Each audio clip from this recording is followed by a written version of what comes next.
Si te das cuenta, en los mensajes que pone la gente en internet no se puede mencionar la palabra homosexualismo, no se puede mencionar la palabra LGBTQ para poder confrontarlo con la palabra de Dios, porque sencillamente esos videos son eliminados automáticamente por los algoritmos de las redes sociales. Ya no se puede decir cosas que antes, los predicadores de antes podían decir con esa libertad. Si un alcalde se entera que viene un evangelista y el evangelista es de esos evangelistas que hablan la palabra de Dios de una manera un poco más cruda, sin cambiar las palabras, entonces los permisos para ellos están un poquito con más trabas o ya no tienen permiso. En el año 1921, David Sueaflo viajaron con su hijo de 2 años desde Suecia hacia el Congo belga.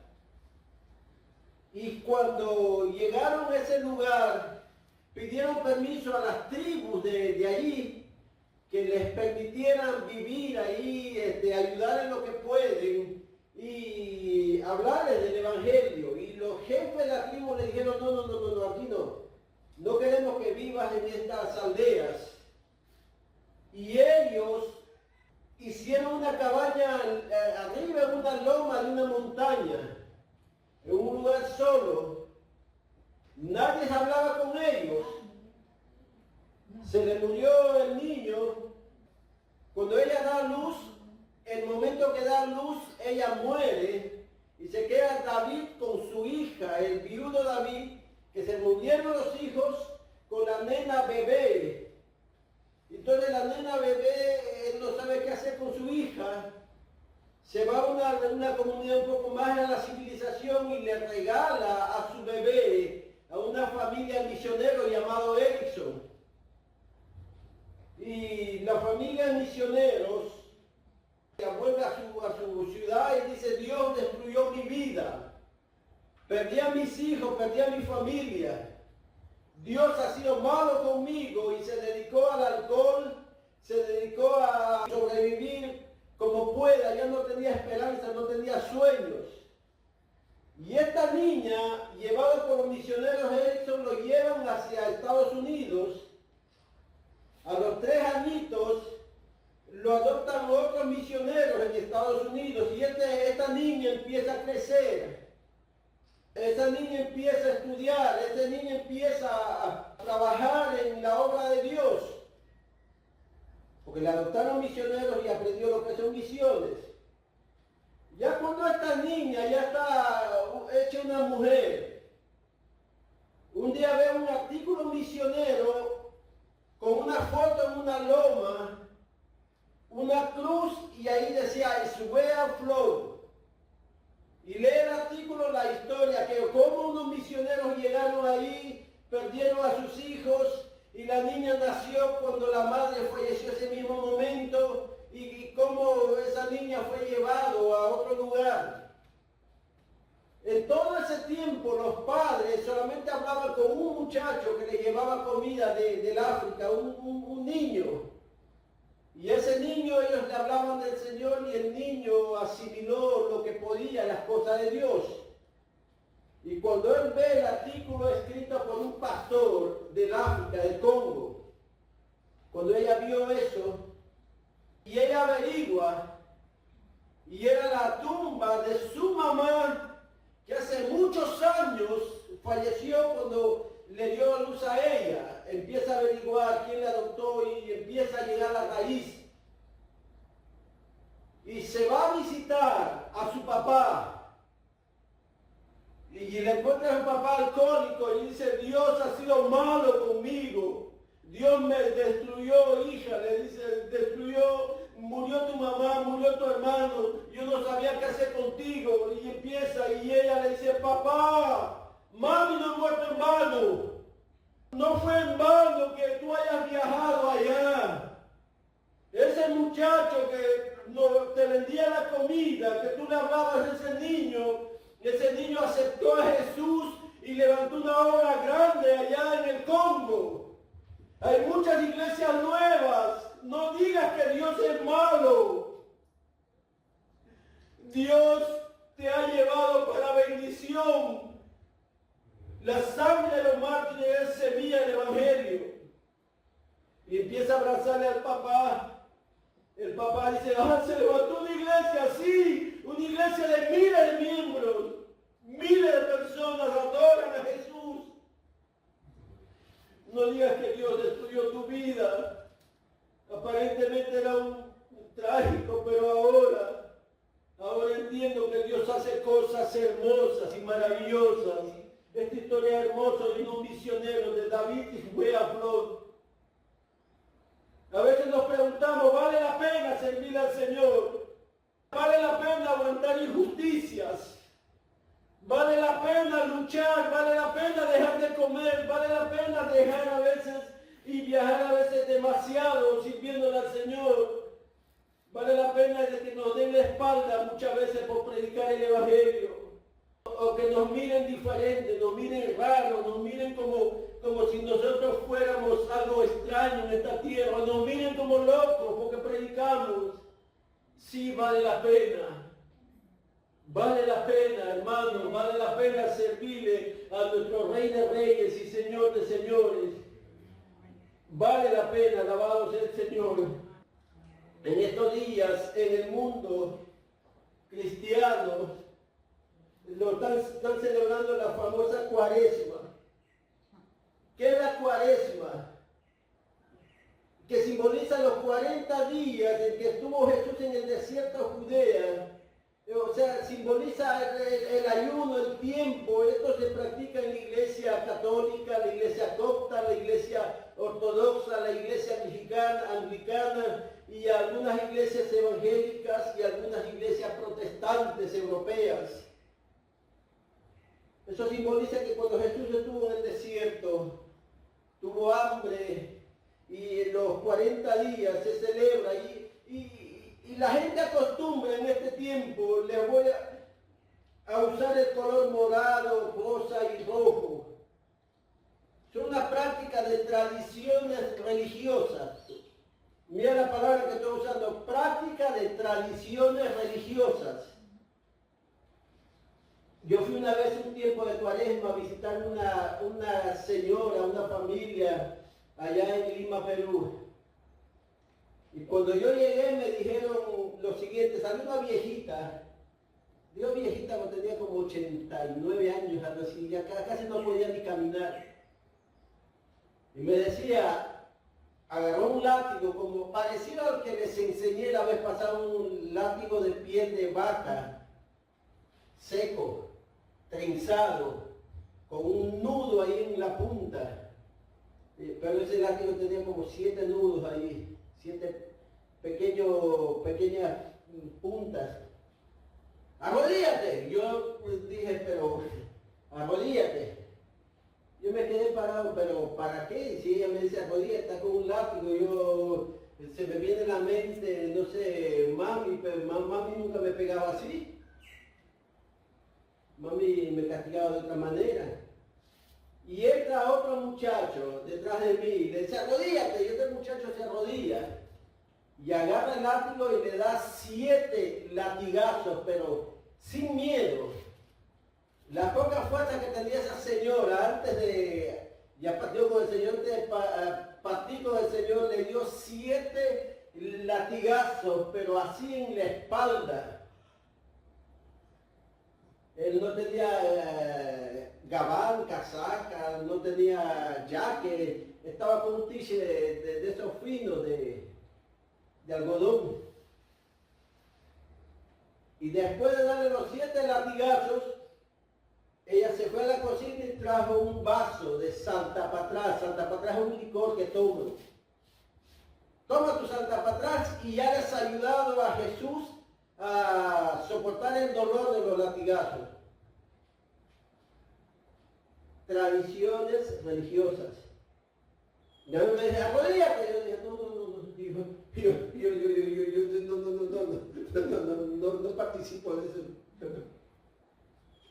Me acordé que tengo que llegar. son tradiciones religiosas. Ahora, en estas fechas, y incluyendo Semana Santa, es cuando se venden más imágenes, se venden más velas, se venden más rosarios, hay más procesiones, hay más viajes de vacaciones, las playas se llenan, hay muchos accidentes, hay muertes, hay borracheras. Se pueden ver personas borrachas, alcoholizadas después de salir de su centro religioso, algunos con cenizas en la cabeza. Y también hay iglesias cristianas conservadoras, que hay poca gente que congrega en iglesias que no practican estos ritos religiosos.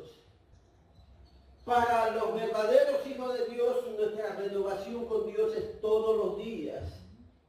Nuestra oración y compromiso con Dios es cada momento de nuestra vida. Cada momento, siempre, cada momento, alabado sea el Señor. Para el verdadero hijo de Dios, su crecimiento espiritual jamás depende ni de música, ni de tradiciones, ni de ritos, ni de costumbres. Y costumbres que no son cristianas menos. Para el verdadero hijo de Dios, tiene que depender de Dios y ser guiado por el Espíritu Santo. Amén. Amén. Amén. Porque Dios es el que purifica, transforma, cambia, consuela, trae sanidad, trae medicina, trae un bálsamo que cura nuestra vida, cura nuestro corazón.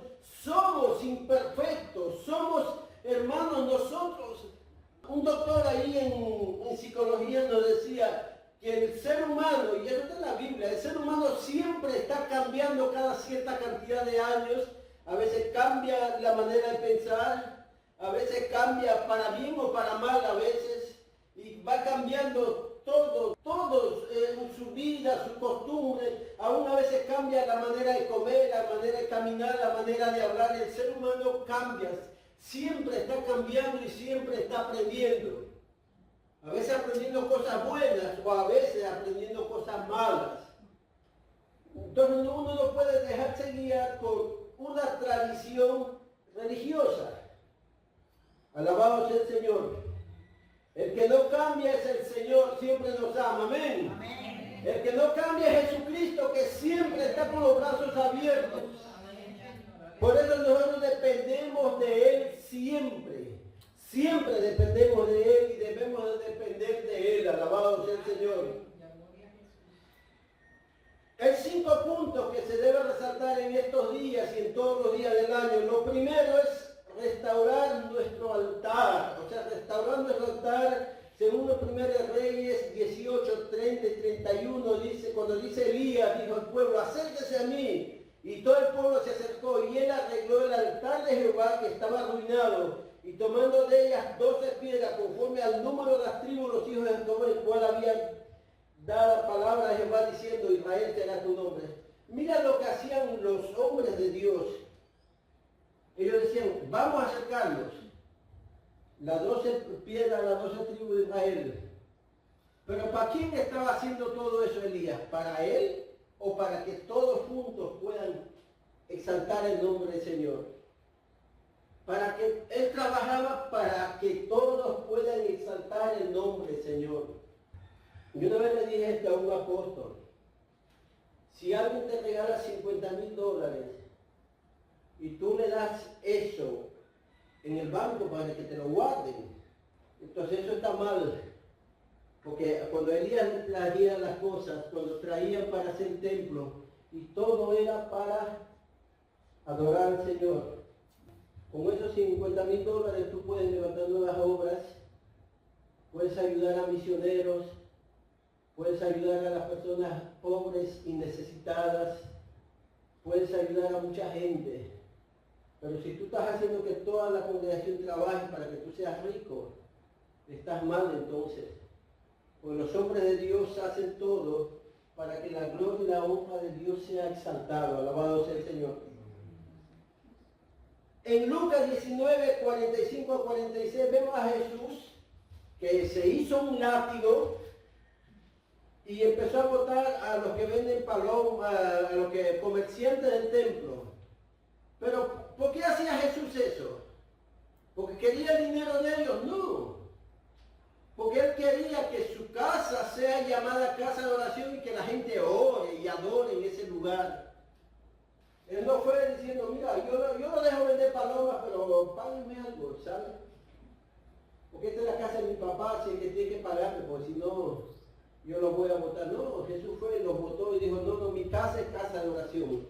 Entonces, en estos días hay que buscar un poco más, orar, restaurar nuestra vida. Yo necesito mucho de eso. Mi esposa sabe, mi familia sabe que nosotros necesitamos orar mucho más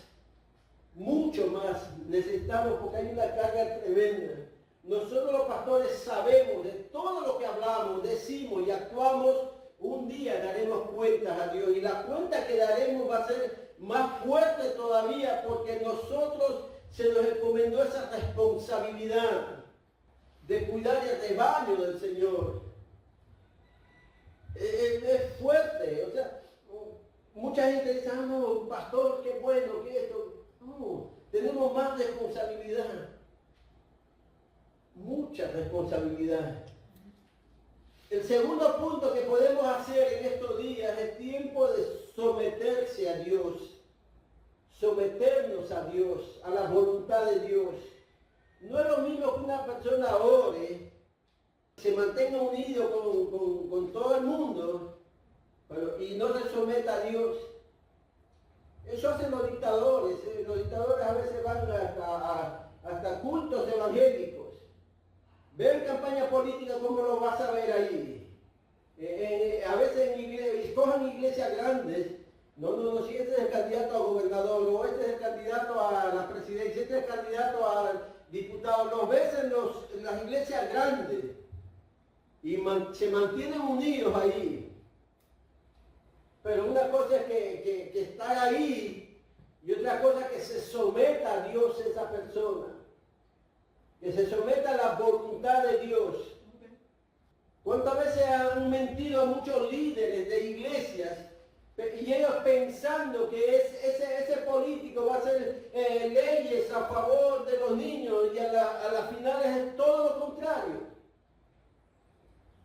Es tiempo de someterse a Dios. Dios da mayor gracia, por eso dice, Dios resiste a los soberbios y da gracias a los humildes. Someteos pues a Dios, resistid al diablo y huirá de vosotros. Santiago 4, del 5 al 6. Someteos unos a otros con temor de Dios. Efesios 5, 21. Es tiempo, una cosa es someterse a Dios. Porque hay gente que habla de Dios, habla de todo, pero dice, tienes que perdonar. Perdonar a Dios. 3. Tiempo de probarse para Dios. En 1 Corintios capítulo 12, 28 dice, por tanto pruébese cada uno a sí mismo. Pruébese a sí mismo cada uno. Probarse para Dios. En 1 Pedro 1.7 dice, para que sometida a prueba vuestra fe, mucho más preciosa que el oro, el cual aunque perecedero, se prueba con fuego, sea hallado en alabanza, gloria y honra cuando sea manifestado Jesucristo. Cuando se hace joyas en oro, al oro hay que volverlo líquido, con calor, con mucha calor. ¿Para qué? Porque quizás dentro de esa piedra de oro hay alguna escoria, alguna suciedad, algo ahí. Entonces el fuego lo que hace lo vuelve líquido y la escoria o flota, o si es un metal un poco más pesado, se asienta abajo. Pero el oro, cuando se quiere purificar, cuando más caliente está, se separa de otros metales que están mezclados inclusive con el oro.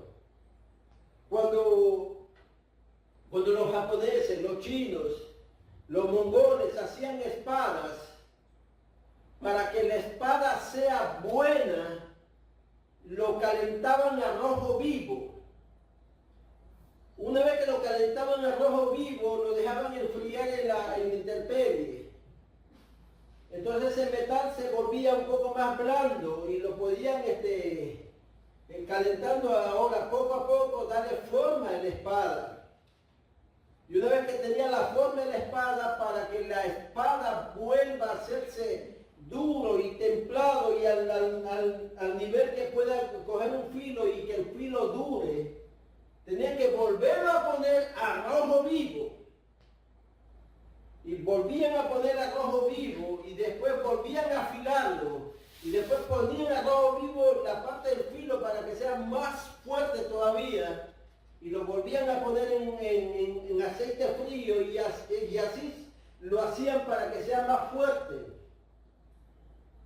El cristiano pasa muchas pruebas, pero todas las pruebas, todos los problemas que has tenido cada vez te hacen más fuerte. Cada vez te sacan lo mejor de ti. Así que cuando tienes un pequeño problema puedes decir, no, Dios me libró de esto, me libró de este problema, me libró de esto, me dio sabiduría aquí me proveyó de esta manera, de aquí vino una medicina y aquí vino la palabra de consuelo. Todas estas pruebas que he tenido me hacen más fuerte, así que nada ni nadie me va a poder separar del amor de Dios que es en Cristo Jesús. ¿Por qué creen que Pablo decía? ¿Quién me separará del amor de Cristo? ¿Tribulación? Me imagino dentro de Pablo decía, tribulación. Y yo atribulaba a la gente. Y yo sé lo que es tribulación. Y cuando yo dejaba atribulado, yo estaba feliz cantando. ¡Peligro! Y yo andaba con mucha gente y todo el mundo me tenía miedo. ¡Espada!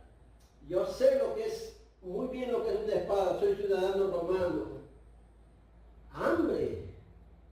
¿Cuántas veces yo fui a la guerra? ¿Cuántas veces yo fui con los militares buscando a los cristianos y a veces no había que comer? Pasaba hambre para poder encontrar a esos cristianos y llevarlos arrastrados.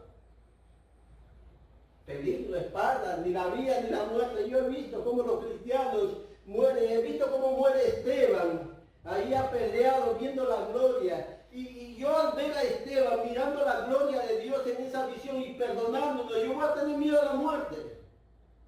Y Pablo empieza a comparar todas las situaciones y pruebas que pasó, toda la experiencia de su vida y dijo, nada ni nadie, ni la muerte ni la vida, ni lo alto ni lo profundo, nada ni nadie me podrá separar del amor de Dios que es en Cristo Jesús. Alabado sea el Señor. Tiempo de someternos a Dios. Tiempo de probarse para Dios. Tiempo de servir a nuestro prójimo. Dice Mateo 20, 26 a 28, más entre ustedes no será así, sino el que quiera hacerse grande entre ustedes será vuestro servidor.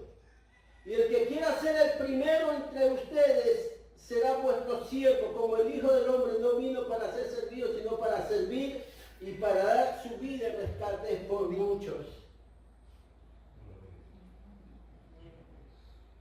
El que sirve siempre es mayor. Acuérdense, hermanos, el que sirve siempre es mayor. No importa si cuando sirves a tu prójimo, te agradecen o no te agradecen, te den la espalda o te dan la mano, no importa, pero el que sirve siempre es mayor y siempre tiene recompensa en los cielos, siempre. Dice, y Jesús, aparte de decir eso, el que el servidor es mayor, Jesús es el que se atreve a decir con toda justicia. Es lo que está diciendo, mírenme a mí, decía Jesús, que el Hijo del Hombre no vino para ser servido, sino para servir. Y no solamente para servir, Jesús dice, sino para dar su vida en rescate por muchos. Dar su vida. En Josué 24, 23, 24 dice, quitad pues ahora los dioses ajenos que están entre ustedes, e incline su corazón a Jehová Dios de Israel. Y el pueblo respondió a Josué, y a Jehová nuestro Dios serviremos, y a su voz obedeceremos. Este Ustedes saben que más de la mitad de las guerras en el mundo y las matanzas eran por cuestiones religiosas. Y tú sabías que los verdaderos cristianos, estoy hablando de los cristianos nacidos de nuevo, que aman a Dios, que tienen el Espíritu Santo, que son transformados, ellos jamás se atreverían a agarrar un arma y matar a alguien por cuestiones religiosas. El verdadero cristiano. No estoy hablando de los cristianos que defienden alguna institución religiosa.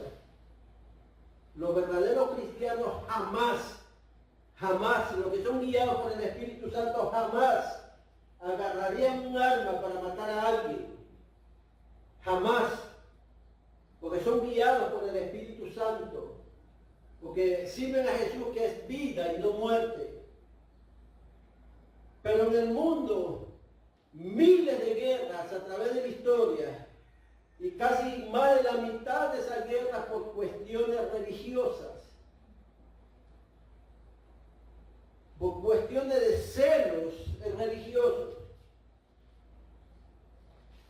En los 10 mandamientos decía: no vas a mirar a la mujer para adulterar en tu corazón la mujer de tu prójimo. La gente por religión dice: la Biblia dice que no debo de mirar a una mujer para codiciarle. Ponte velo, no te quiero mirar. Ponte una burka, algo así. Vestidos hasta la planta de los pies. Camisa. Dios le está mandando a él que no mire, a él que no codicie. Y él dice: no, la mujer tiene que taparse. Una tremenda hipocresía de la gente.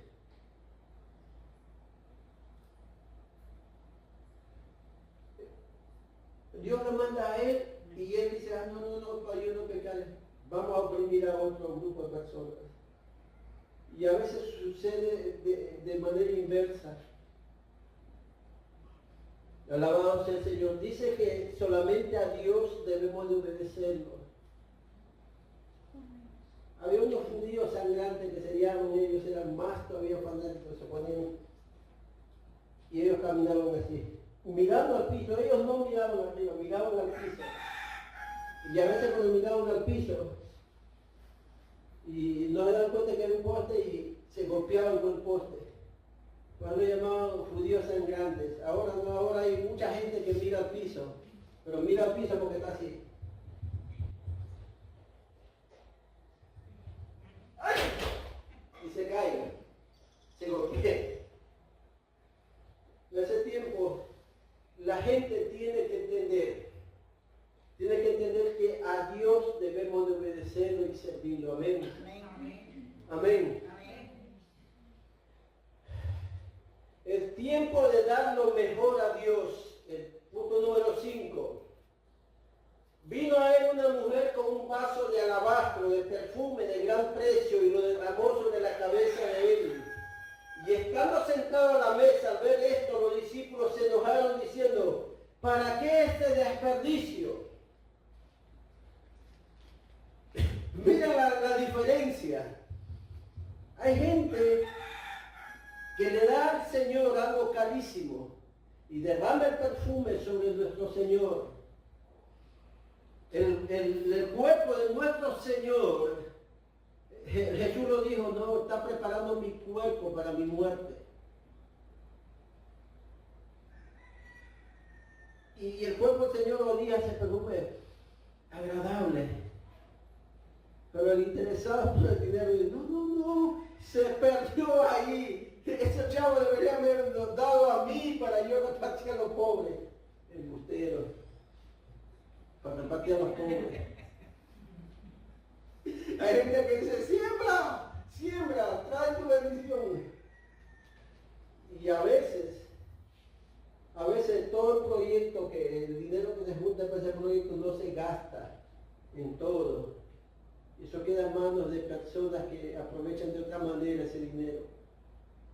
Ustedes saben la famosa ONG, Organización Sin Fines de Lucro. Hay una ley ahí que cualquiera puede hacer una ONG. Y entonces la ONG está autorizado a recibir fondos, a inclusive hacer actividades a beneficio, vamos a poner, de unos niños abandonados, un ejemplo, o unos gatitos, las focas, no sé, los peces del mar, los delfines, cualquier cosa, los árboles que se están extinguiendo, los flamboyantes, por ejemplo, una ONG que defiende los flamboyantes. Ellos reciben fondos federales, ellos reciben fondos de donaciones particulares, pero si el que hace la ONG dice, no, mi sueldo de mí por administrar la ONG es $5,000 mensuales, de mi secretaria es $3,000. De ahí todo lo que hay que gastar en gasolina, carro, todo lo que sobra, vamos a sembrar una matita de flamboyán. Y a la final hay personas que viven de eso.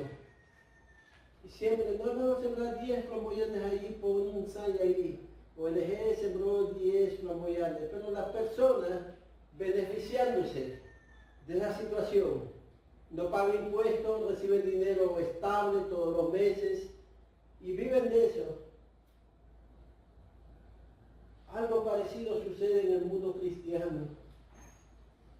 Hay gente que recibe dinero misionero y nunca han ido a las misiones, nunca jamás fueron a una misión y reciben todos los meses.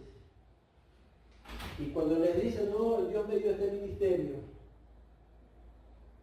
hay evangelistas que hacen lo mismo. Hay malos pastores, malos ministros que hacen lo mismo. Cuando en la pandemia yo fui con mi esposa a visitar a Víctor varias veces, el hermano Víctor, visité a varios hermanos, varias personas en el hospital, al hermano de Debbie también cuando le dio fui a varios hospitales. Y en los hospitales, hermanos, me llaman, hermano Marco, el pastor, a veces me llaman a mi esposa. No, yo voy a tal iglesia, que esto, y le digo, ¿tu pastor vino?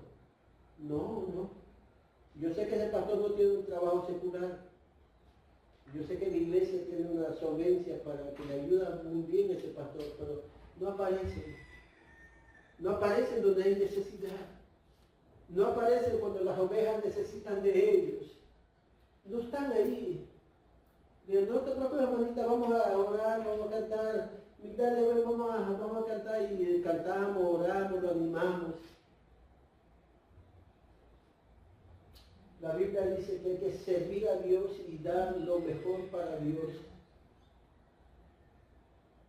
No es guardar una costumbre o un rito, una tradición religiosa, es servir al Señor con todo el corazón. No somos perfectos, pero debemos de servir al Señor con todo el corazón. Cuando esta niña fue a ver al papá misionero que en su juventud se había ido al Congo, al papá lo encontró borracho, decepcionado de la vida, diciendo, Dios destruyó mi vida porque perdí a mi esposa, perdí a mis hijos. Y yo he dado lo mejor para Dios. Ella le dice, yo soy tu hija, la cual tú dejaste en manos de unos misioneros. Yo estoy sirviéndole al Señor. Yo fui a ver la tumba de mi mamá en el Congo, lo fui a ver y ahí está mami, ahí está el cuerpo de mami, de ahí va a resucitar. Yo fui a hablar con ese muchacho, el único que venía a venderte algunas cositas, ese niño. Ese niño es un pastor de una iglesia grande y él conoció a Jesús porque tú le hablaste de tu juventud. Papi, no fue en vano. El papá se limpió los ojos y dijo, qué bueno. Abrazó a su hija. Dijo, Dios es bueno. Y se fueron a hablar con ese pastor. Conocieron la iglesia que les costó prácticamente la vida de uno de ellos, de la mamá y de su hermano. No es en vano servir al Señor, hermanos, amén. No es en vano, aunque nos digan que estamos locos, aunque digan que estamos perdiendo tiempo, aunque digan lo que digan, estamos sintiendo a un Dios vivo y verdadero. No somos perfectos, pero estamos sintiéndole con todo el corazón. Pónganse de pie, hermano, vamos a orar. Sabe que Dios siempre da recompensa. Sabe que Dios siempre bendice. Sabe que Dios siempre pone su palabra en el corazón de nuestros hijos. La palabra cuando está en un corazón jamás cae a tierra. Señor, te damos gracias, Padre, en el nombre maravilloso de Jesús.